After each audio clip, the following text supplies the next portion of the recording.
has to make a very sensitive decision over Christmas and whether it allows families to reunite. I mean, I think that everybody in spirit would like us all to be together at Christmas, but we know that comes at a cost. It comes at a cost of mortality, quite frankly. It also comes at a cost of a 25-day potential lockdown in January. So, is it worth another lockdown? Is it worth the price, the more serious price that might be paid, in that there might be a rise in infections and deaths? What decision would you make if you were Prime Minister? Start now. Put in the measures now, in the next few days, that make it possible for us to make a reasoned decision about what we do in the Christmas week. So I think you've got to act now. I think talking about what happens after Christmas is not so good as talking about what Boris Johnson could do today, tomorrow. If he's worried that we can't have a relaxation at Christmas, he has to step up the measures now. And you know, there's a funny thing. We're talking about the whole of the United Kingdom, Newcastle, Birmingham, Manchester, Scotland, Northern Ireland, Wales. And what's really interesting, they did a survey a day or two ago, and they found that everybody was saying, by a majority, they wanted the same rules for everybody across the United Kingdom over Christmas. So I think Scotland, Wales, Northern Ireland and Boris Johnson have got to get together and find a basis in which we can have common rules so that people can, if it's possible, travel to see their loved ones in different parts of the country. Well, that's interesting you say that, because, of course, the home nations have all had very different rules.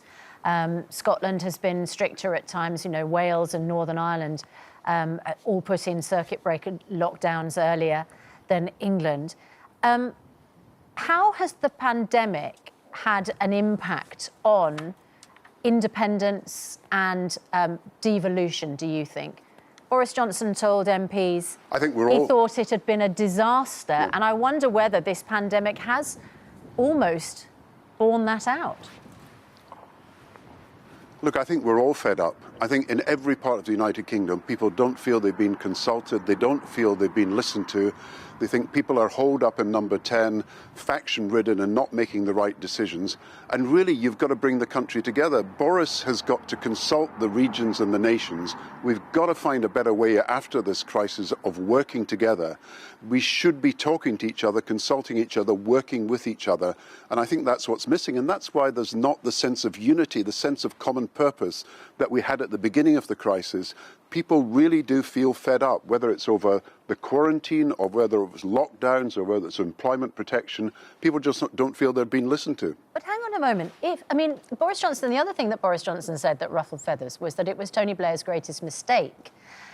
If you're saying everybody should be working together, but the whole point of devolution is that it is all done, you know, in the nations or in the regions.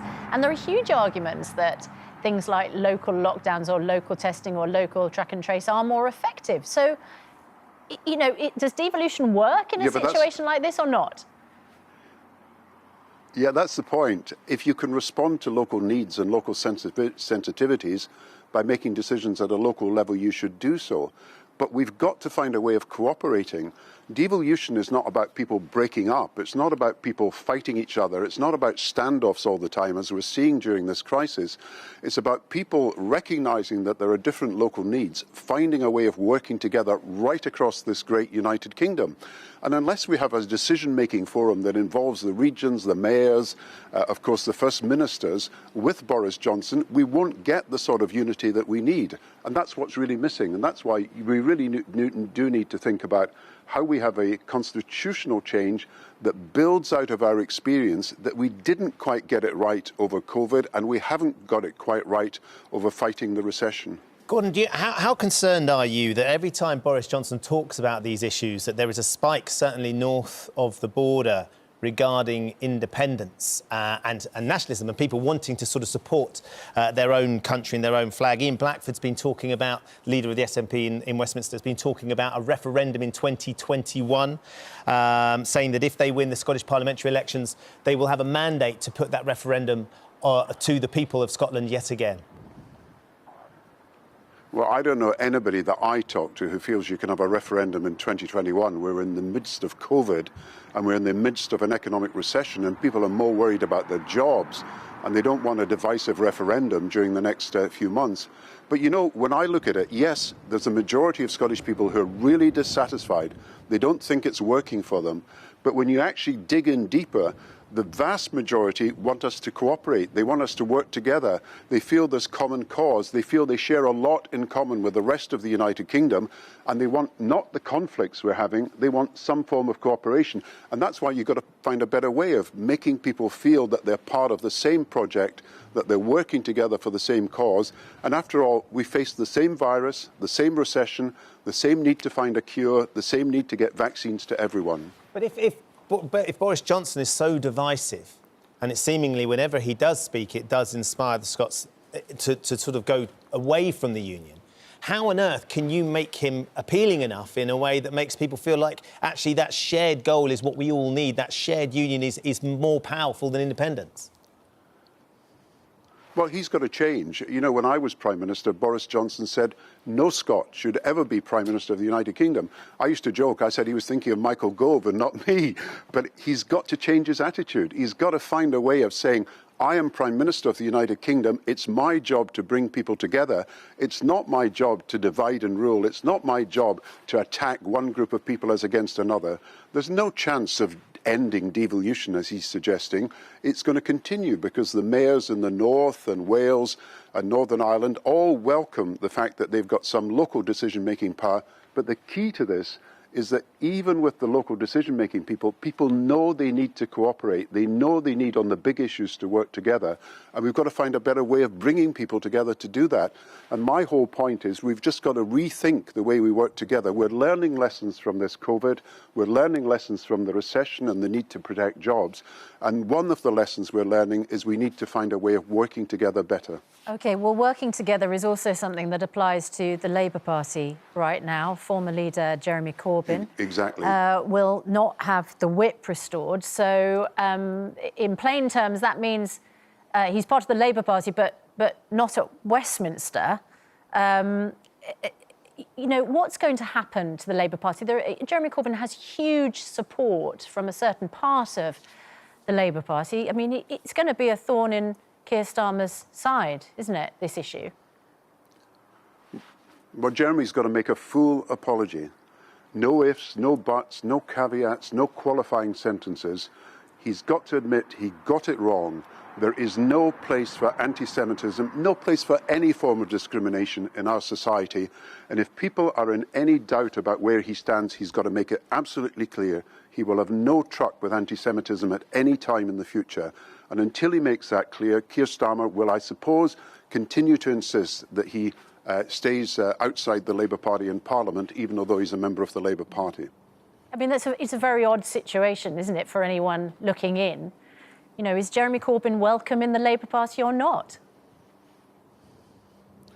Well, you see, Jeremy said that the problem had been exaggerated. But I say if there's even one case of anti-Semitism, you've got to deal with it. It's completely unacceptable, and you've got to apologise. You've got to say sorry. You've got to reassure people, because this is a matter of people's personal safety. They feel worried if they're discriminated against, if people are criticising them, if people are even mounting social media attacks against them. You've got to reassure people that there is no place in this country for any form of racism whatsoever. And that's true of the black communities, the ethnic communities, it's true of the Jewish community, it's true of every community in our country. They need that reassurance. We're in this together. Gordon, you're a former Chancellor, of course, and Prime Minister, so you know all about the fiscal issues that will be facing the government at the moment and Rishi Sunak and what he's trying to do to keep everybody buoyant, to extending the furlough scheme and all the other schemes that have been put in place. One of the groups of people that have been excluded from that, as they're calling themselves, the 3 million people that don't have that financial support because they're self-employed, they run their own businesses, or they're freelance, they haven't had enough time to be able to set up their records. For whatever reason, they are slipping through the gaps. There's about 2.9 million of them, nearly 3 million. The government have expressed their concern at fraud with regards to trying to sort out some of the situations for these people. But for those people, as we approach Christmas, the 3 million that aren't getting any support, it is a dire time. They've had no support for months now. Can you understand the concern that they have that the government aren't trying harder to support them? Yeah, I've been speaking about this since March, when the self-employed in particular were excluded from the scheme. And then we had people who were sent home but were not technically on furlough. And we really have to fill these gaps. Some of it can be filled, obviously, by statutory sick pay and by improving the conditions on which people are receiving benefits. But I think the Chancellor's got a statement next week. And if I was him, I would look seriously at these gaps, find a way of filling them. We've had to do this in previous years. People sometimes have missed out. It could have been an accident, but certainly it's got to be rectified. I've had loads of letters about this, by the way, and no doubt your programme has as well, because people feel that they're forgotten, they're invisible, when in fact they are suffering a great deal. Gordon Brown, just before you go, we have some breaking news this morning, and this is on another one of the vaccines. This is the phase 2 trial of the Oxford COVID-19 vaccine. This is from The Lancet.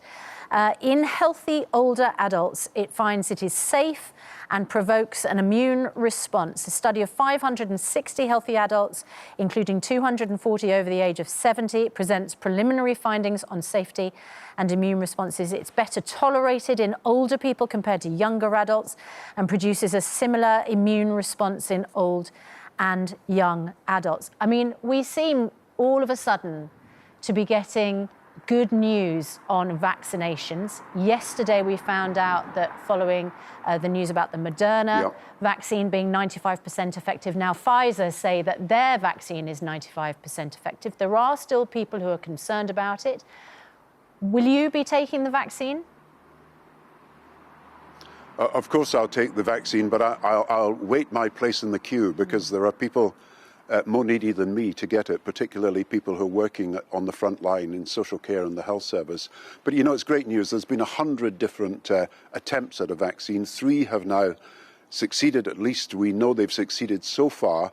We've got to be very careful, of course, about knowing what the after effects might be. And we've got to make sure that we get it to the people who need it most. And it doesn't mean we don't need to test and track people. We need to continue testing until everybody's actually vaccinated across the country. So great news, a good present for Christmas, but we've got to be careful that we don't bank all our hopes on a vaccine. We've got to continue to test and track and self-isolate if necessary. And are you concerned that if we don't get a deal with the EU, that some of the vaccine supply might be held up, the one particularly that's manufactured in Belgium? Well, this was a problem that we expected with flu vaccine if we'd had a no deal, because so much of our medical equipment and our medical supplies actually do come from mainland Europe, just like so much of our food comes from mainland Europe. So it's really important we don't have a no deal. And it's really important because if he doesn't have a deal, he's going to be at war with Europe and at war with America, because President Biden, to come, has made it very clear that he won't tolerate an American trade deal with Britain if we break the Northern Ireland agreement, the Good Friday Agreement. So there's a lot at stake. I hope they can get an agreement very soon. We really don't want the chaos of not having a deal by Christmas.